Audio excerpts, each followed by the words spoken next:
vient de Nice, la ville où il est né. Il est encore jeune puisqu'il n'a que 20 ans et pourtant, il porte le maillot niçois depuis une éternité. Professionnel dans le club où il a débuté le football à l'âge de 6 ans.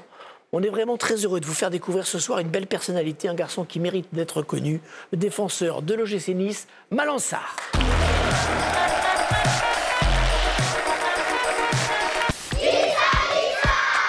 Et puis cette semaine, on a fait un petit détour par Nice. Une salle de conf pleine d'enfants qui jouent aux apprentis journalistes. 3 aiglons qui se prêtent au jeu des questions-réponses. 50 petites têtes blondes en conférence de presse. À l'OGC Nice, tout est normal.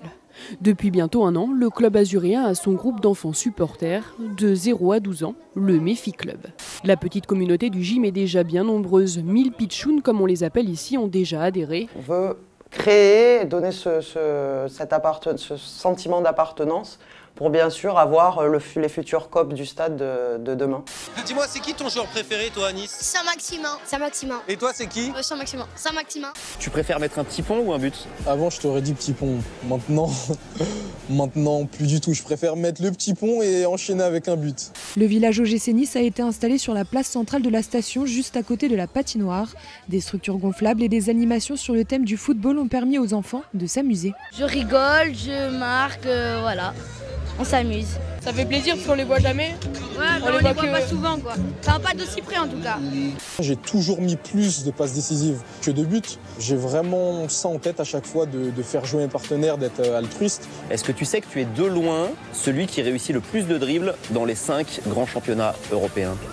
Je le sais. Après, je préférais être mieux positionné dans la catégorie des buts ou des passes décisives.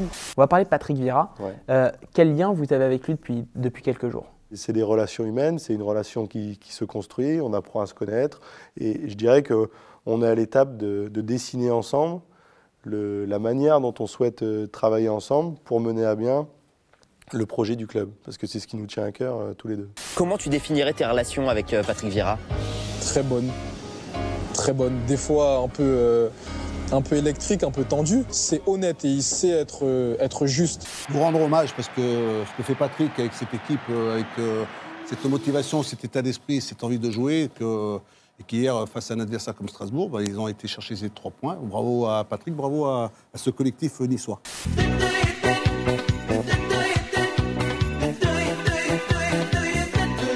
Non, il n'y a pas d'épidémie chez les Rouges et Noirs. Les brancards en salle de presse, c'est pour une opération insolite, une collecte de sang à l'OGC Nice. Quel est ce joueur de Ligue 1 qui parle aux côtés de Nassim Talbi de Beansport? Il y a beaucoup de joueurs qui sont laissés défamer, c'est des sacrifices. Si tu veux réussir et tout, il faut des sacrifices. Adrien, donnez-nous la bonne réponse que je pense que vous l'avez. C'est Youssef Attal. Réaction bien sûr de Youssef Attal, c'est lui, bien sûr. Et là aujourd'hui, je suis salarié du club, donc on est à domicile et c'est important de le faire. Salut Adrien, j'espère que tu es bien. Et je sais que tu es invité par Beansport. Et j'ai une question pour toi. J'aimerais bien savoir comment tu es arrivé à être le fils de coach. Le fiston du coach. Il me balance, il l'a balancé. Voilà, il t'a balancé. Voilà. Ouais. Non, je sais pas comment je fais pour en arriver là. Après, voilà, je suis moi-même et c'est vrai que peut-être parce que je suis milieu de terrain, le coach me parle beaucoup plus, je sais pas. Aujourd'hui, je m'entends super bien avec le coach. C'est vrai que quand j'ai appris qu'il arrivait, je ne m'attendais pas à ce que je m'entende si bien avec lui. Dans l'équipe, on retrouvait d'anciennes gloires des années 70, mais aussi des joueurs plus fraîchement retraités, comme Éric Cubillier, passé par Nice, Monaco et le PSG, ou encore Christophe Messelin, qui a montré qu'il avait encore plus que de beaux restes. C'est un plaisir d'être ici, de venir découvrir ici un peu la Belgique et surtout pour une bonne œuvre pour l'association. Donc on est vraiment content d'être là et si on peut faire plaisir aux gens, c'est le principal. Quand tu sors d'un centre de formation et que tu te retrouves au chômage, est-ce que cette période-là, est-ce que ça te rend différent par rapport à d'autres joueurs qui n'ont pas connu ces problèmes à ton avis? Oui, après moi je dis toujours que je suis content d'être passé par là, même si c'était une période très difficile. Quand tu te retrouves au chômage du jour au lendemain, tu relativises et tu dis qu'il faut revenir sur les fondamentaux et qu'il faut travailler, qu'il ne faut pas lâcher. Donc c'est quand même une étape importante de ma vie. C'est nos anciens téléfoot, hein. hein, les Cobos ou les autres, ou même les Léonards. C'est quand même des joueurs qui nous ont fait rêver. Grâce à ce match caritatif, Mehdi Medouri a fait parler de l'association Rêve et Réalité et aura peut-être permis d'aider des enfants atteints de polyhandicap. Il est le plus virevoltant des latéraux de Ligue 1, le plus audacieux, le plus entreprenant, le plus offensif aussi. Attal est pour la 5e fois seulement titulaire avec Courtrai, souvent blessé, parfois délaissé.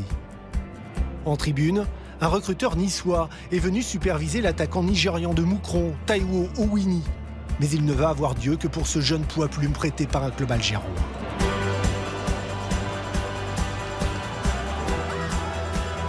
On a quelques photos de vous.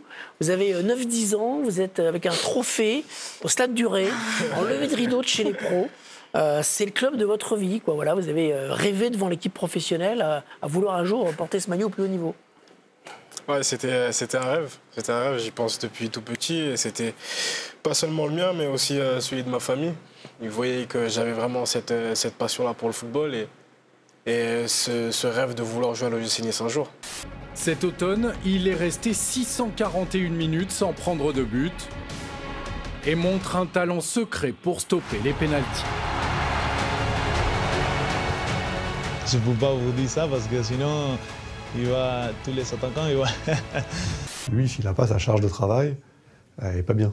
Il sait à quoi il doit s'améliorer et il le sent qu'il travaille là-dessus et il m'impressionne par rapport à ça, par rapport à son autocritique et par rapport aussi à sa envie d'aller au plus haut niveau. C'est de l'espace pour Youssef Attal, la frappe d'Attal! Il sait marquer des buts, il sait donner des passes décisives. Il a tout. Bravo. Ciao. Merci. Ciao mon ami. Merci. Ciao, ciao. Continue à bien jouer, t'es le meilleur. D'amour et d'amitié, je la connais pas. Hein. Alors ça, c'est un grand scandale ce que tu es en train de me dire. J'aime bien Céline Dion aussi.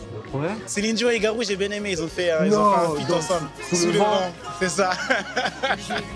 Est-ce que vous avez appris les paroles de Nissa la Bella? C'est le chant niçois qui retentit avant l'entrée des joueurs à domicile. Pas encore, mais les dernières fois où j'ai eu l'occasion de venir à l'Alliance, j'ai toujours trouvé que c'était super parce que ça me rappelle à l'image d'un FC Barcelone ou d'un Bayern Munich, un club qui va travailler très fortement son identité locale pour avoir un rayonnement national voire international, et pour moi c'est la bonne stratégie.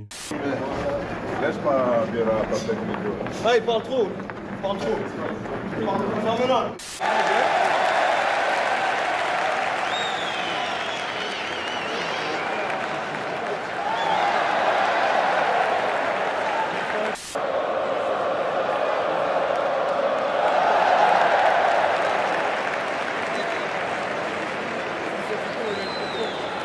J'ai encore beaucoup à faire ici, beaucoup à apprendre et j'ai beaucoup de progrès à faire.